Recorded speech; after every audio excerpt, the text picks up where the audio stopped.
মাননীয় স্পিকার, আপনাকে ধন্যবাদ। আমার নির্বাচনী এলাকা ময়মনসিংহ ৬ ফুলবাড়ী আসনের জনগণের পক্ষ থেকে আপনাকে ধন্যবাদ জানাই আবারও।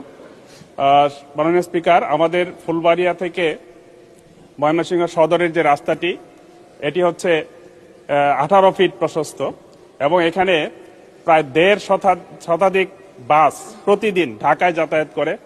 পাশাপাশি এখানে শত শত সিএনজি, অটো রিক্সা, মালবাহী ট্রাক, পিকআপ এগুলো চলাচল করে।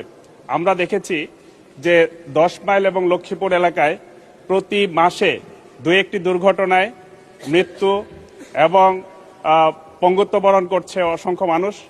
আমি সড়ক এবং জনপথ বিভাগের অধীনে এই রাস্তাটি আমি 4 লেন করার জন্য মাননীয় মন্ত্রী মহোদয়ের দৃষ্টি আকর্ষণ করছি।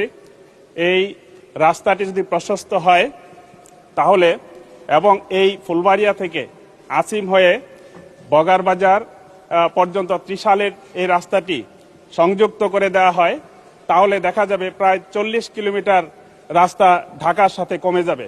আমি মাননীয় সড়ক পরিবহন মন্ত্রী মহোদয়ের দৃষ্টি আকর্ষণ করছি যাতে এটা সম্প্রসারণ করা হয় এবং 4 লেনে উন্নীত করা হয়। যদি এটা হয় তাহলে জামালপুর সহ ওই অঞ্চলের এই মুক্তাগাছা থেকে যে রুটটা আসছে ওই অঞ্চলের মানুষগুলো এই দিকে যাতায়াত করবে, ময়মনসিংহ শহরের যানজট নিরসন হবে। ধন্যবাদ মাননীয় স্পিকার।